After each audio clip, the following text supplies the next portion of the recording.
Sir ఇప్పుడు మీరు చెప్పండి. ఈ బడ్జెట్‌లో మీకు అనిపించిన హైలైట్ పాయింట్స్ ఏంటి సార్? సో పర్టిక్యులర్‌గా భారతదేశం రానున్నటువంటి ఏదైనా ఒక పెద్ద ప్రమాదం నుంచి సేఫ్‌గార్డ్ చేయటం కోసం ఈ బడ్జెట్‌ని ప్రవేశపెట్టినట్టుగా కనిపిస్తోంది. ఓకే. సో బేసిక్‌గా రానున్న ప్రమాదం అంటే ఏమైండొచ్చు?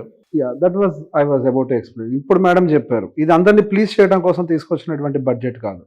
అందరి కంటికి ఇది ప్రజా బడ్జెట్ కాదు అన్నట్టుగా కనపడుతుంది గానీ, నా కంటికి మాత్రం ఇది పూర్తి ప్రజా బడ్జెట్‌గానే కనపడుతుంది. ఓకే. ఈ బడ్జెట్ ఒక మిడ్ టర్మ్ ఆర్ షార్ట్ టర్మ్‌లో ఏదో ఒక పెద్ద రియాక్షన్ తీసుకురావడం కోసం తీసుకొచ్చింది కాదు.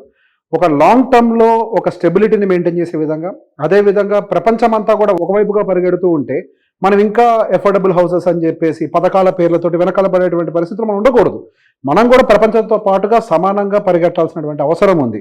సో దాన్ని దృష్టిలో పెట్టుకొని ఇప్పుడు ఈ డేటా సెంటర్స్ ఎస్టాబ్లిష్మెంట్ చేయడము, ఇప్పుడు 2047 21 ఇయర్స్ వరకు కూడా ట్యాక్స్ హాలిడే పీరియడ్ని డేటా సెంటర్స్కి ప్రకటించడం ద్వారా మనకి ప్రపంచ దేశాల నుంచి, పర్టికులర్గా అమెరికా నుంచి మైక్రోసాఫ్ట్, అమెజాన్, గూగుల్ లాంటి కంపెనీల దగ్గర నుంచి పెద్ద ఎత్తున మన భారతదేశంలో డేటా సెంటర్ల యొక్క ఎస్టాబ్లిష్మెంట్ జరగడానికి అవకాశం ఉంది.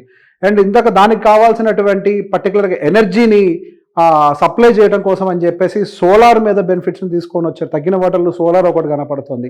న్యూక్లియర్ ఎనర్జీస్ని కూడా ఇంప్రూవ్ చేయడానికి ట్రై చేస్తున్నారు. ఇంకా మనకు బడ్జెట్ కంటే ముందే శాంతి 2025 యాక్ట్ని కూడా ఇంట్రడ్యూస్ చేశారు న్యూక్లియర్ పవర్ జనరేషన్ గురించి. ఏవియేషన్ ఇండస్ట్రీని ఇంప్రూవ్ చేయడానికి ట్రై చేస్తున్నారు. 2020 సంవత్సరం కంటే ముందు కూడా ఏవియేషన్ ఇండస్ట్రీ ఒకలాగా ఉండేది.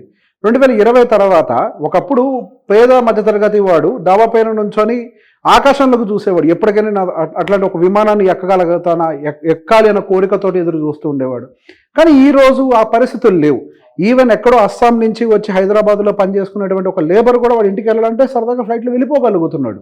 సో బేసిక్ ఈరోజు ఏవియేషన్ ఇండస్ట్రీ అనేది బాగా ఇంప్రూవ్ అవుతుంది.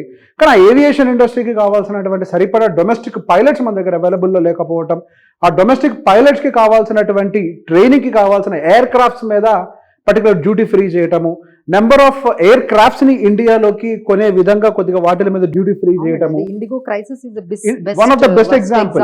పైలట్స్ ఇండియాలో కావాల్సినంత పైలట్స్ లేరు.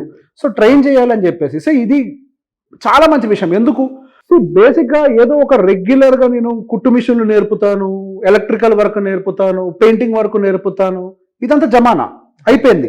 ఇప్పుడు రానున్న రోజంతా కూడా టెక్నాలజీ. ఇప్పుడు దేశాభివృద్ధి జరగాలి అని అంటే స్కిల్ అనేది చాలా అవసరం.